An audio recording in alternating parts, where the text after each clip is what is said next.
Hi everybody, it's Richard here again and welcome to another video. Um, this is a response to a video I watched last night which I thought was great by James Griffiths, remembering my old tape collection. Boy, did that spur a few memories. Yeah, I have never been a keen fan on cassette tapes. I really only bought them if I couldn't get the vinyl album, and it was just out of impatience, wanting the item there and then, and if the vinyl wasn't there I'd get the tapes. I did like blank tapes because obviously you make up your own mixtapes for the car and so forth, and even if you couldn't drive and your father was driving you around, you were in control of the music. But yeah, I kept all my tapes just like my vinyl records, and when I got back into vinyl about 3 years ago, and I brought the vinyl back in, I only had about 60 tapes in two cases. I remember a red case and a slightly smaller black case, and I looked at them and I thought, nobody listens to tapes nowadays, so I just put them in the bin, threw them out, every one of them. Apart from one box set, which I know there's about somewhere, which will be the last item I'll be showing, but I'll show the CD version of it. If I had known there were still people that liked tapes, I would have passed them on, because there was some quite good titles. But I'm picking about 14 or 15 for this, and this goes back to way back in 1978 to start with, when I got my first tape recorder stroke player, very similar looking to the one that James showed on his video, which I will put a link to below because it's a great video. And once I got that, I was said, right, you have to get a tape, and I didn't know what I wanted, because around 78 I wasn't really that big into music anymore. I was when I was about 7, 8, 9 years old. But by the time I hit 12, I was more interested in football and skateboarding, basically, and riding my bike. So, anyway, as my brother says, oh, you have to get this, it's going to be good, it's excellent, and to this day I do not know why he would have thought so, or why a 12-year-old would have liked this. He must have seen it advertised on TV, because I never really liked it, and I bought it not so long ago on vinyl just to see if it was as bad as I thought, and it's not bad. And this is an album called Classic Rock by the London Symphony Orchestra. This has got some versions of Bohemian Rhapsody, Life on Mars, About a Shade of Pale, Whole Lot of Love, Painted Black, Nights in White Satin, Lucy in the Sky with Diamonds, Without You, I'm Not in Love, and Sailing. All massive hits orchestrated. I don't know why he thinks I would have liked that. I didn't at the time, but it's not too bad now. But it's a KTL album, and you can pick this up for pennies. Unfortunately, I thought I was getting a real good bargain here. I paid something like 99p for this, and then the very last song was a dirty big scratch on it, but still, it's good to hear. The next one was from around the same time, and it's one of two albums, but I can only show one because I don't have the one on vinyl as yet, and that's Smokey, the Montrose album, which I got on cassette. The reason I wanted this one was for Mexican Girl. We had the other two singles on 7-inch, Oh Carl, and for a few dollars more. I didn't like this too much. It's actually not a bad album now, but at 12 years old, it was only those 3 songs I wanted to listen to. And yeah, so it got played. I think I just gave it away to a friend, to be honest with you. The late 70s, early 80s. So that's Smokey, the Montrose album. Now we go up to the start of 1981, and I remember seeing on TV a concert called One for the Road, and it was the Kinks, and my brother had a Kinks Greatest Hits album, but there was a lot of songs that they played that I'd never heard before, and I took a punt thinking it was from their last album, which a lot of them were. And this must have been around January or February when I saw this, because lo and behold, we got tickets a few weeks later to see them My first concert was the Kinks in the Ulster Hall. Still probably one of the best concerts I've ever been to. But my brother and his friend went up to Belfast to see if he could get me, well, they were up to get themselves things, but to see if they could get me the Kinks album Low Budget. This time I had my record player and it was all vinyl. They couldn't, but they saw it on tape and bought the tape. And I was disappointed. Even though it was great to hear the songs, it still wasn't right. So Low Budget is the album that I got on tape. This actually did serve well because it was about, we used the tape for about 4 years before I actually picked this here vinyl copy up in Spain, of all places. So yeah, I remember seeing Low Budget and Superman on the live performance, One for the Road, which we now got the live album of. But again, the cassette, it just, you felt hard done by with cassettes. You just didn't feel as if you had the genuine item. The vinyl was the genuine item. It's a wee bit now like CDs. You think that the vinyl is the genuine item with the CD being the secondary item. But anyway, this came in '81. And I also remember in '81 because this is why impatience got the best of me, because I was getting really into the jam in 1981. Funeral Pyre had just been released and thought it was great, and I was trying to get all their albums. I had, I think, the first 2 albums and possibly all Modcons. I really wanted this one, Setting Suns, and nowhere in my hometown could I find this album, only on cassette, and a full price cassette as well. And rather than going up and saying, could you order me this in and for next week, which they would have done, I went and bought the cassette. And in all truth, honesty, the cassette sounded terrible. So it must have been about 5 or 6 months later that I actually got this in vinyl, and I gave the cassette away. I hated the Setting Suns cassette.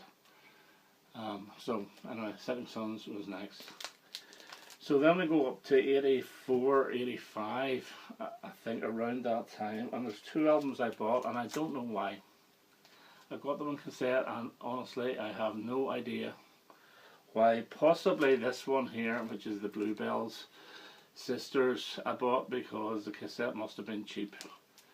And I had the 3 singles off this, Calf, I'm Following in Young at Heart, and I thought, well, we'll buy the cheap cassette and see what it was like. And it's not a bad album actually, it's quite good, but I never got the actual vinyl until quite recently actually, when I saw it going cheap. So that was one.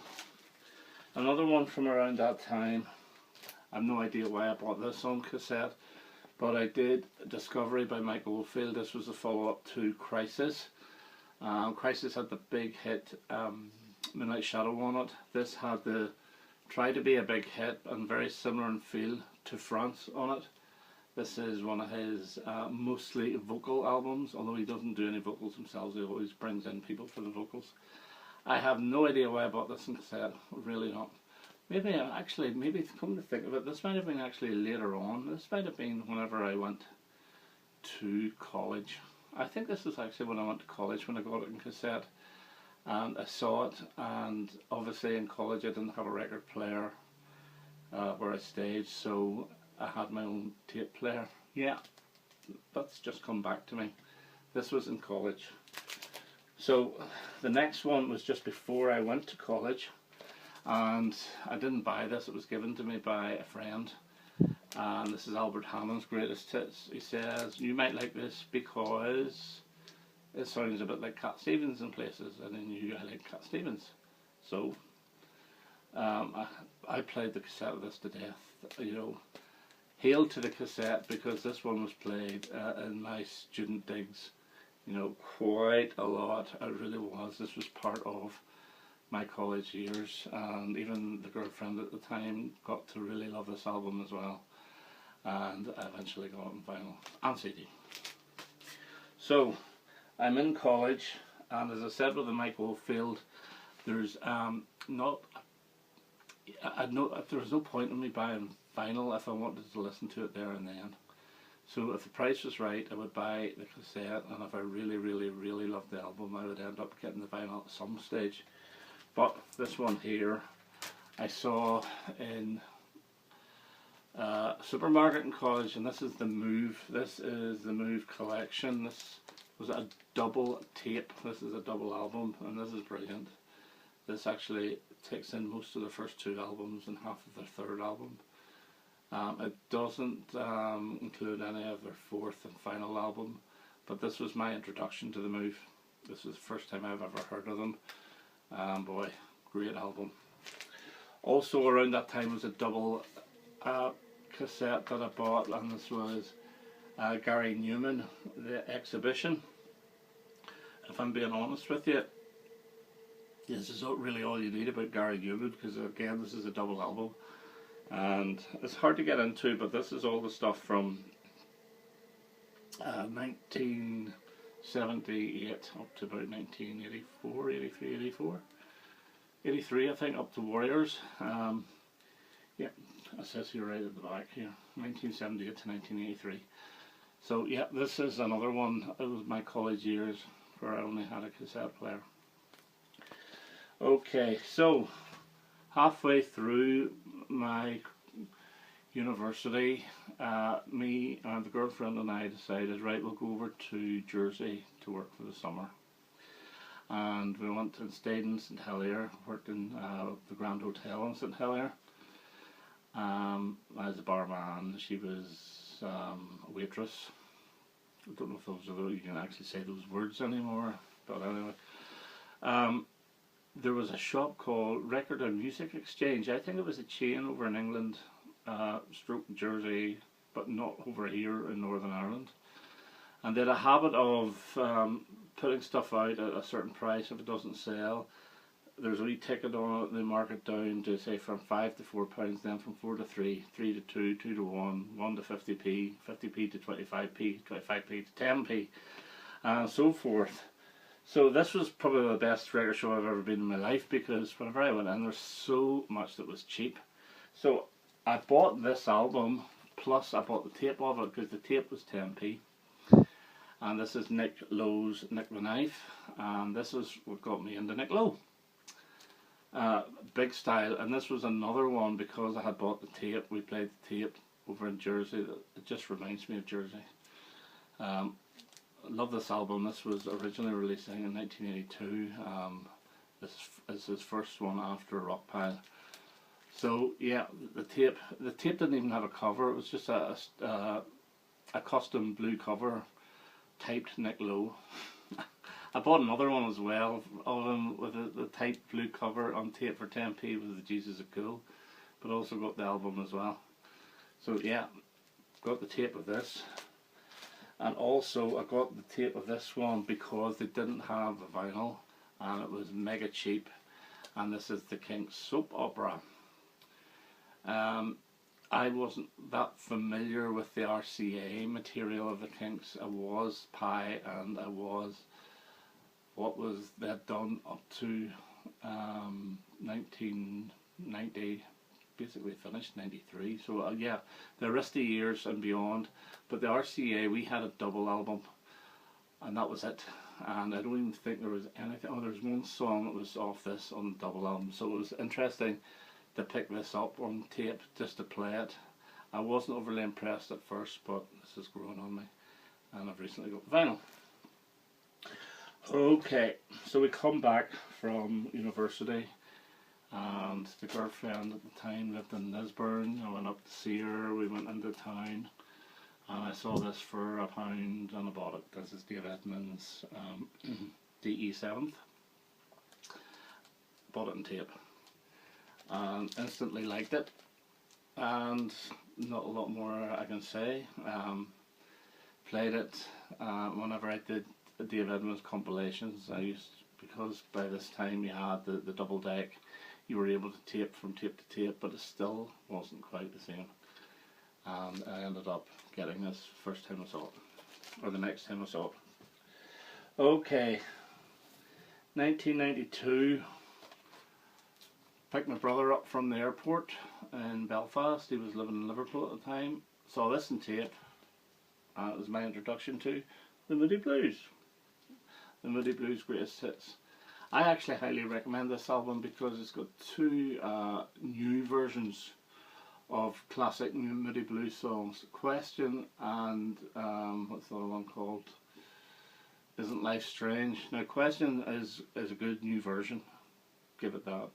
But Isn't Life Strange is far better than the original version. And it's from this album that I started getting into the Moody Blues. Not immediately. What I did again was I played the tape a few times, and then a few years later I got the tape out for the car, because at that time I didn't have a CD player in the car, it was a tape player. And that's what sparked my interest in the Moody Blues, and started buying their CDs. Okay, 1993, I get a job in Belfast, and so I was in the indoor market in Corey, and I saw this album for, I think it was 50p on tape, and I thought I'd give it a punt, and my God, I'm glad I did. And I showed this before, the Proclaimers, Sunshine on Leith, which is awesome. In the summer of '93 this was played God knows how many times. I played this to death, all because of a little tape. There you go. Now the last one I still do have somewhere. It's a box set, and this was bought for £10 in the 1990s in the shop in Belfast that was shutting down. I can't find it.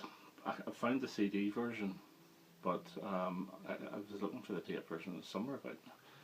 But this is what got me into the Bee Gees. This is Tales from the Brothers Gibb from the early years, from 67 to 1990, and this is a comprehensive, it was a 4 cassette version. This is the 4 CD version.